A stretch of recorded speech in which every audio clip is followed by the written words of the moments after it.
सब बातें छोड़ने को तैयार हूं, और उसमें इंटेंसिटी और ड्रामेटिक एलिमेंट का होना मैं बहुत लाजिम समझता हूं। शायद ये दो चीजें ही कहानी की टेक्निक की जान हैं। मैं ये नहीं कहता कि जीवन तत्व अपने पूरे रूप में इन बातों में बाधा डालता है, किंतु मेरे दिमाग में वह आलोचना और विश्लेषण बनकर ही आता है। जगन्नाथ प्रसाद चौबे, वनमाली। साहित्य और संस्कृति के क्षेत्र में समान रूप से सक्रिय भोपाल की वनमाली सृजन पीठ का बहुप्रतिष्ठित आयोजन वनमाली कथा सम्मान समारोह 4, 5 और 6 मार्च 2011 को अपनी व्यापक गतिविधियों के साथ भारत भवन में संपन्न हुआ। 40 से 60 के दशक में हिंदी के रचना पटल पर कथाकार और निबंधकार के रूप में उभरे श्री जगन्नाथ प्रसाद चौबे वनमाली ने एक कर्मठ और आदर्श शिक्षक के बतौर प्रतिभाशाली छात्रों की पीढ़ी का निर्माण भी किया था। यह स्मृति प्रसंग उनके व्यक्तित्व और कृतित्व के प्रति श्रद्धास्पद प्रणति का प्रतीक तो बना ही, हमारे अपने समय की सृजनशील संवेदनाओं तथा वैचारिक उद्वेलन को लक्ष्य करने का अवसर भी साबित हुआ।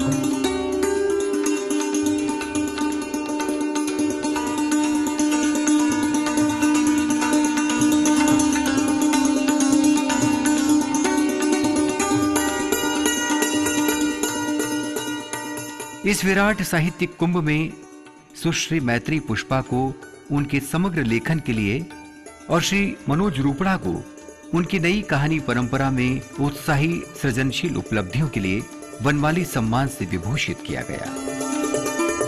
इस 3 दिवसीय सम्मान समारोह के पहले दिन स्कोप कैंपस में वनमाली के समकालीन शिक्षक, शिष्य और परिजनों के साथ ही साहित्य और कला जगत की विभूतियों ने एकत्र होकर वनमाली जी के कृतित्व और व्यक्तित्व को याद किया। वनमाली जी के सुपुत्र और कवि कथाकार श्री संतोष चौबे ने अपने पिता की साहित्यिक विरासत का स्मरण करते हुए आमंत्रित अतिथियों का स्वागत किया। मेरे लिए ये बहुत भावुक क्षण है, क्योंकि कहा जा सकता है कि मैं इस क्षण का बहुत लंबे समय से इंतजार कर रहा था।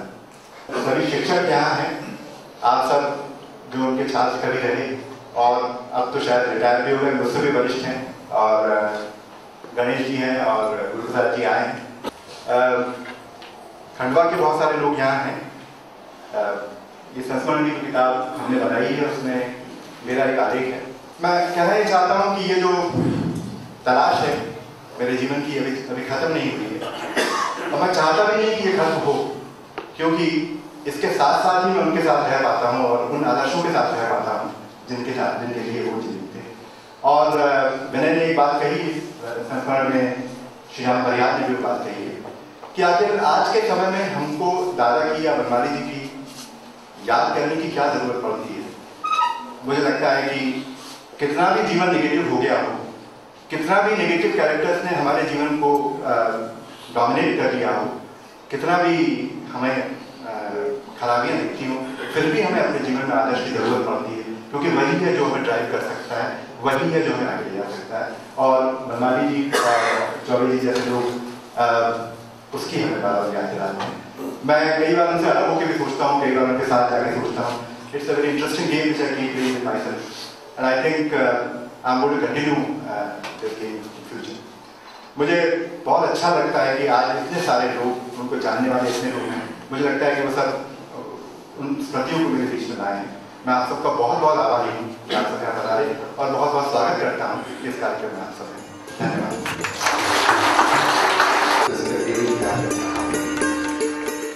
इस मौके पर जगन्नाथ प्रसाद चौबे वनमाली जी की स्मृति में एक पुस्तकालय का शुभारंभ और संस्मरणों पर आधारित ग्रंथ का लोकार्पण भी हुआ। वनमाली जी के सहकर्मी शिक्षक खंडवा से पधारे श्री गोपाल राव आष्टेकर ने पुरानी यादें साझा की। और we are trying to respect the noble personality and that is the poem. Whatever a noble deed is wrought, whatever a noble deed is wrought, wrought comes undone. Whatever a noble deed is wrought, whenever is spoken a noble thought, our hearts in glad surprise to higher levels rise. Honor to those, आज honor करने चाह रहे हैं हम उनकी कृति को। Honor to those words and deeds that help us in our needs, and by their overflow raise us from what is low. वनमाली जी के खंडवा से ही आए छात्र और प्रसिद्ध चिकित्सक डॉक्टर मुनीश मिश्रा ने भी भावभीने उद्गार व्यक्त किए। चौबे जी ने सोचा था कि एजुकेशन, उस आदमी का डिवोशन, हम लोग जब खंडवा से गाड़ी में आ रहे थे पूरे समय हम लोग यही बात कर रहे थे कि क्या एक आदमी पूरे समय शिक्षा, शिक्षक, शिक्षार्थी इसी के बारे में सोचता रह सकता है? वो उसी में डूबे हुए थे, उसी में रहते थे और केवल उसी का सोचते थे। उसके बावजूद भी जो उनकी सृजनशीलता थी हम लोगों ने तब तक तो नहीं देखी थी, परंतु उसके बाद जब आज उस स्वरूप से भी हमारा परिचय हुआ तो मैं अभिभूत हूँ कि वो मेरा टीचर था। और आज मुझे इस बात का बहुत गर्व है कि संतोष भाई ने इतनी अच्छी और इतनी निजी बात के लिए हम सब लोगों को याद किया। निजी बात का जवाब हिंदी के लोकप्रिय कवि और वनमाली जी के भतीजे ग्वालियर से आए श्री प्रदीप चौबे ने भावुक होकर अपने पारिवारिक पुरखे के प्रेरणास्पद पहलुओं को उद्धृत किया। बैठे हुए सारे लोग, जो कार्यक्रम होने वाले हैं वनमाली जी को लेकर के वे शाम के सत्र से और कल दिन भर होंगे, आप उसका भरपूर आनंद लेंगे और कई दिशाएं, कई बातें आपको पता लगेंगी। लेकिन ये बिल्कुल अंतरंग सभा है। यहाँ पर सब लोगों ने जो अपने उद्गार प्रकट किए हैं वो हम सबको वनमाली जी के भीतर गड्ढमड्ढ करते जाते हैं और एक अच्छा सेंसेशन, एक अच्छी संवेदनशीलता, बड़ी पॉजिटिव संवेदनशीलता यहाँ पर महसूस हुई है। समारोह की पहली शाम वनमाली जी के जीवन और साहित्य पर केंद्रित नाट्य प्रस्तुति कर्मयोगी को देखना एक रोचक अनुभव था। उस समय की सबसे बड़ी याद हमारे खंडवा छोड़ने की है।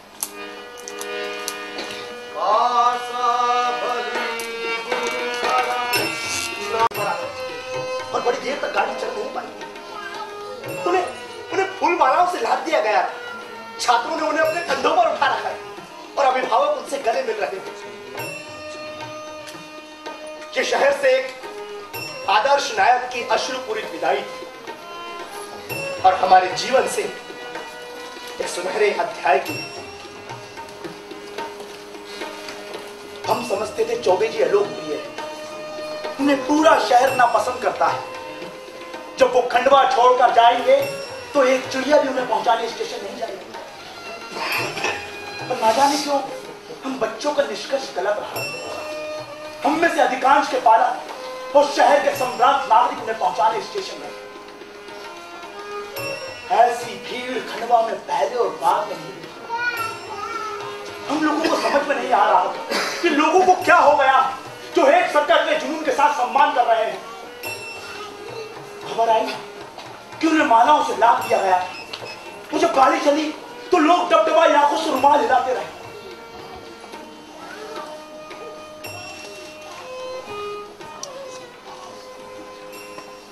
यह दृश्य मैंने देखा नहीं था,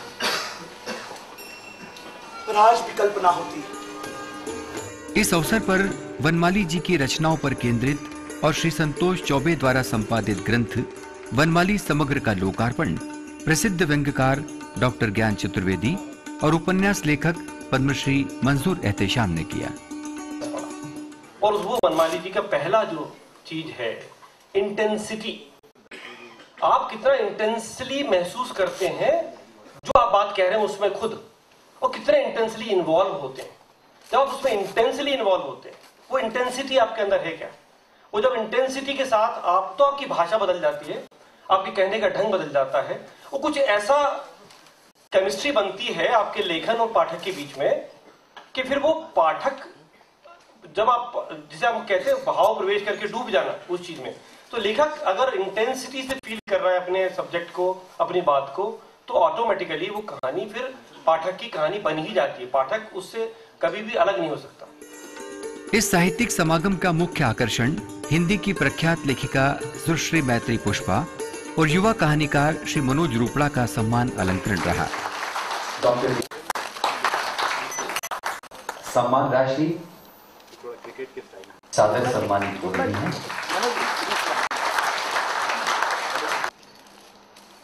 गुलदस्ता, शॉल, स्मृतिचिन्ह, प्रशस्ति राशि।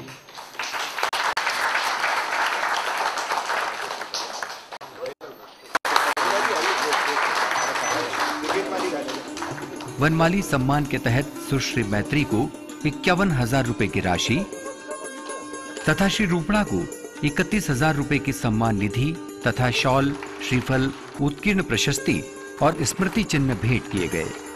इस अवसर पर अतिथि बतौर वरिष्ठ आलोचक डॉक्टर विजय बहादुर सिंह, कवि श्री भगवत रावत, श्री राजेश जोशी, आलोचक श्री शंभुनाथ सिंह तथा वनमाली सृजन पीठ के अध्यक्ष श्री संतोष चौबे भी उपस्थित थे। ये कथा सम्मान समारोह 6वां सम्मान समारोह है।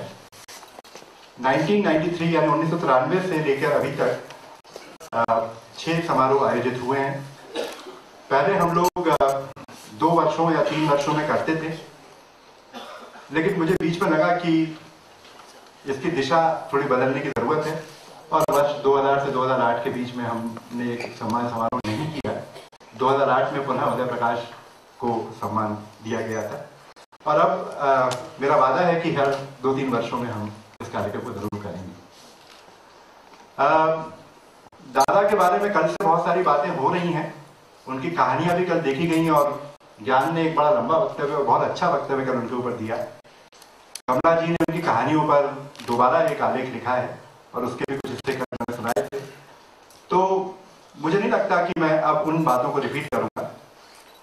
पर एक बात जो मैंने कल कही थी, शायद वो मुझे बार बार कहना अच्छा लगता है, वो ये कि ये जो मेरी तलाश है, दादा को जानने की तलाश है, उनकी कहानियों को जानने की तलाश है, उनके साथ पढ़े हुए लोगों को जानने की तलाश है, उनके मित्रों और शिक्षकों से मिलने की जो मेरी एक जिज्ञासा है, वो एक तरह से अपनी स्वयं की खोज में जाती है और मुझे करते रहना अच्छा लगता है, क्योंकि इस बहाने मैं उनके साथ रह पाता हूँ, इस बहाने उनके आदर्शों को भी देख पाता हूँ और मुझे लगता है कि मेरे साथ साथ हैं।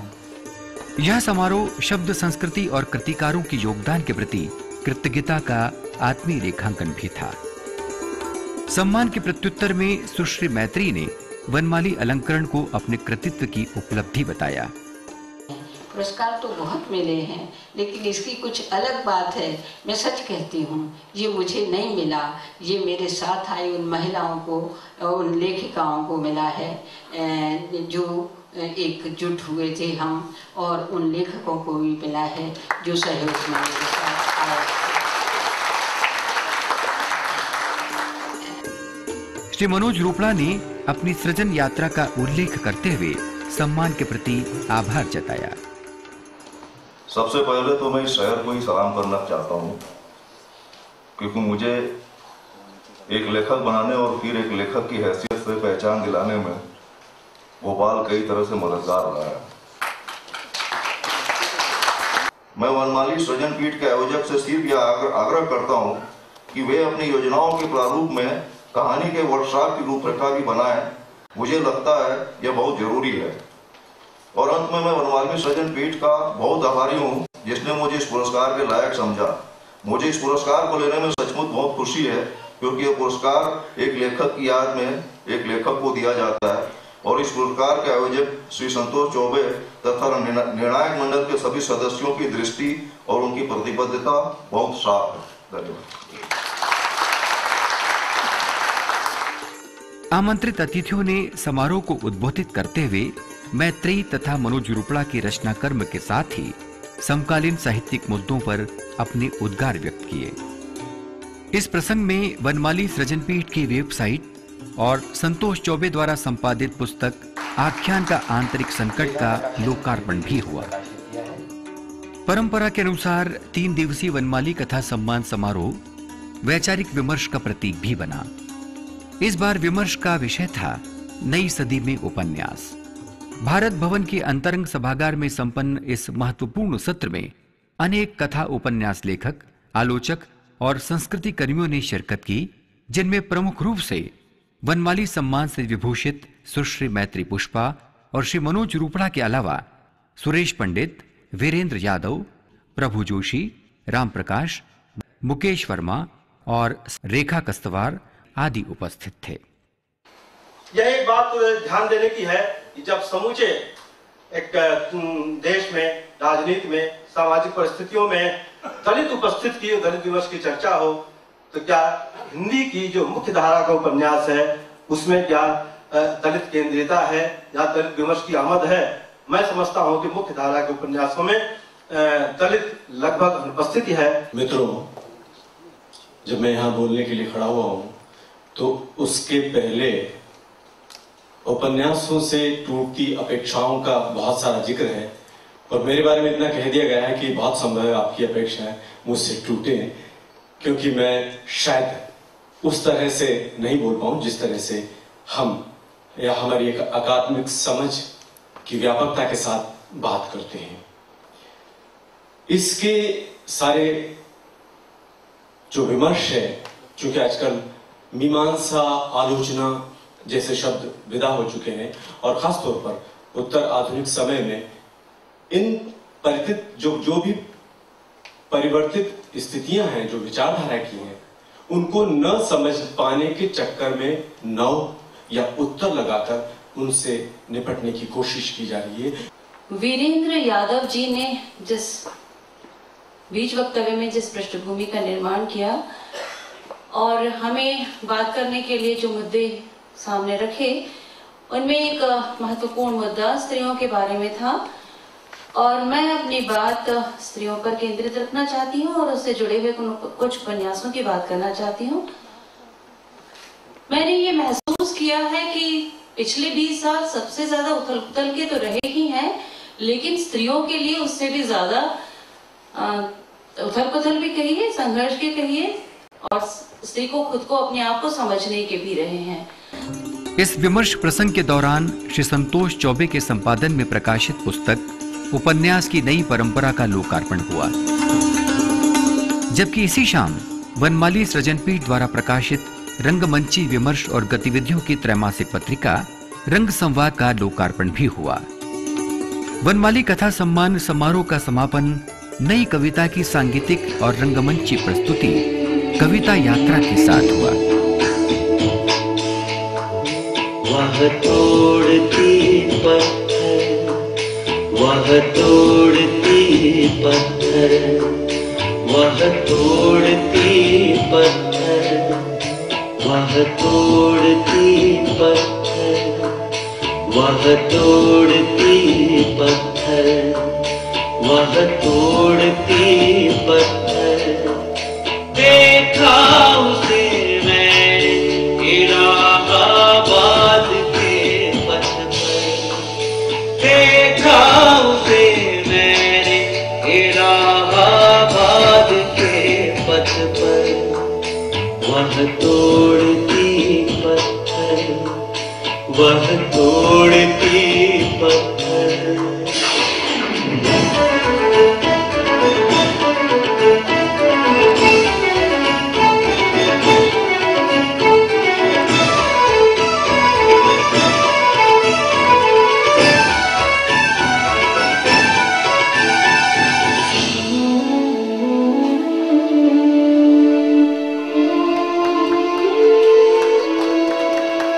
कोई न खाया था पेड़